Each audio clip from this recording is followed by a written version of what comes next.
Jim, welcome. Thank you. Hope you had a good Christmas and New Year. Yeah, fabulous. Thank you. Beautiful. Yep. Was a good time. Yes. Let's probably start about the hot weather. Yeah, what okay. sort of happened. Yeah, so I think we met about mid-December. Yep.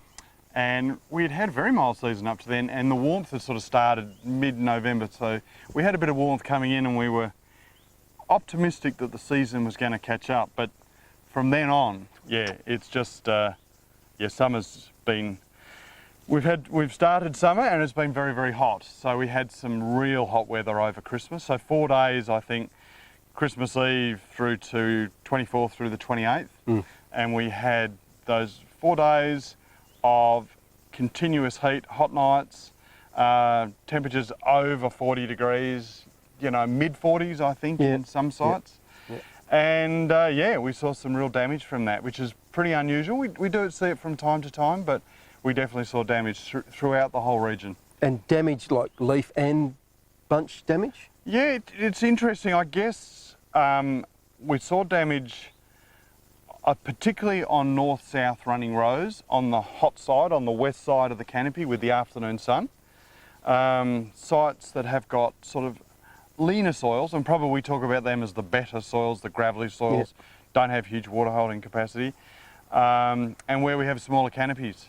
So the damage was concentrated on the hot afternoon side, the east side was fine. We saw lots of sunburnt fruit. We saw some canopy damage, but it was more the fruit. Yeah.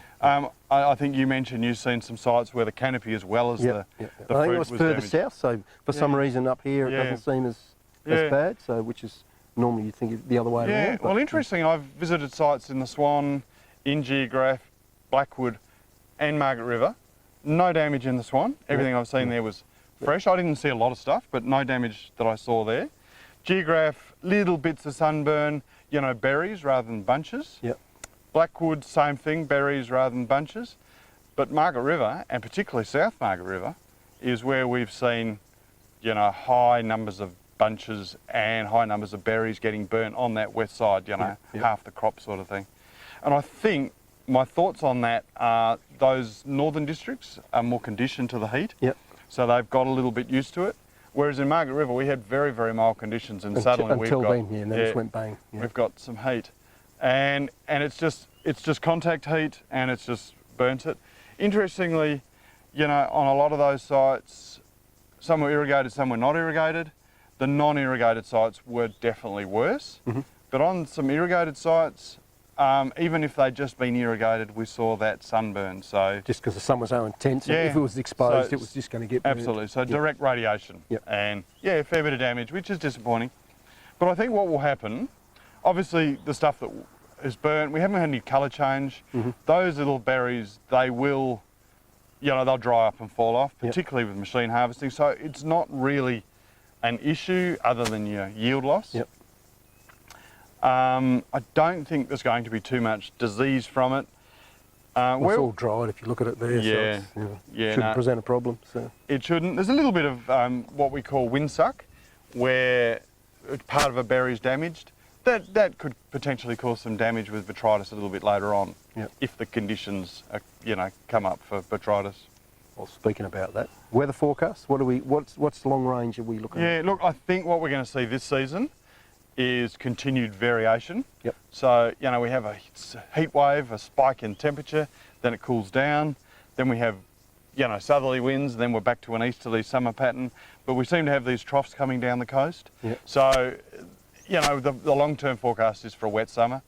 We've been lucky so far, but, you know, there might be some wet weather coming. I think there's a little bit forecast in about 10 days' time, but yeah, I guess we'll see what happens, but that's the longer term forecast. So I guess we need to be ready for that. Last sprays, what would we be looking to do as the last spray before you put your nets on? So phenologically we've caught up a little bit with that heat, but we're still well behind. We're still a good couple of weeks behind. Really down this region, I've seen no veraison, but some of the Chardonnay's just starting to get glassy. So, but not very much, it's just starting. So probably you'd be looking at maybe one more spray on your whites and maybe 1 or 2 more sprays on your reds for powdery mildew primarily. You know, I don't think we need to worry about downy. Botrytis, most people have done their protection sprays because it looked like we're going to have a cold, wet season. So botrytis protection was pretty good. I would be, you know, we can use sulphur, but we have to be super careful with sulphur with sunburn, particularly when it's humid. So if you're going to use sulphur, use lower rates. There is a couple of products that you can still use with withholding periods if you're exporting. Just check your AWRI dog book, but there's a couple of products. I think there's maybe only one more product you can still use. So yeah, use that, but be very careful. Yeah, 1 or 2 more sprays. As far as botrytis goes, if we do get wet weather and we have a little bit of damage on berries, yes, you might need to put some protection on. And there's those couple of products. Yeah, so you've got Protector and Serenade Opti and Metcalf products. So yeah, so I guess with them, I wouldn't use them until there's an event. Yeah, so you had the rainfall either pre or post. Yeah, so, primarily just before, so then you can get the protection on.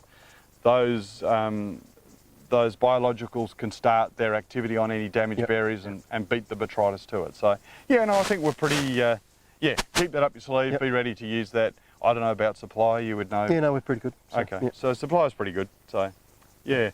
And then the other thing, of course, is water. You know, really, irrigation didn't seem to be a big factor with the sunburn, but now we've had, you know, most of November was dry, December's been dry. We've had quite a long dry period, so keep the water up, definitely. Yeah. Keep the water up, keep it ticking on. Make sure you're ready for the next heat wave because we're obviously going to have more hot weather. So get water on before heat to just try and protect the fruit. Okay. Birds and bird nets? Yeah, interestingly, from a talk we went to last year, we now know that the red gum, the Marri, flowers from south to north. Oh, not the other way around. No, not the other way around. Oh, well, there you go. Which fools everyone. Having said that, I've seen quite a lot of buds forming on red gum or Marri trees up north, and it looks like we're going to have a pretty strong flowering. So it looks like it's going to be quite early. So I imagine our whites will be reasonably well protected, but it'll run out towards the reds. It'll run out, so you still need to protect all your reds and your later varieties. Yes, because it will run out. The reds are going to be later, so we're going to need protection right into April and hopefully not, maybe right even into May. So I think we normally got bird nets out and we're running around protecting everything because the birds have gone crazy.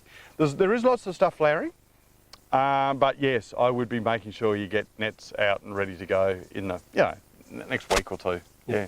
Okay, perfect. Yeah. Beautiful. Good roundup. Thank you very much, Jim. Pleasure. Thank you. Cheers. Thank you.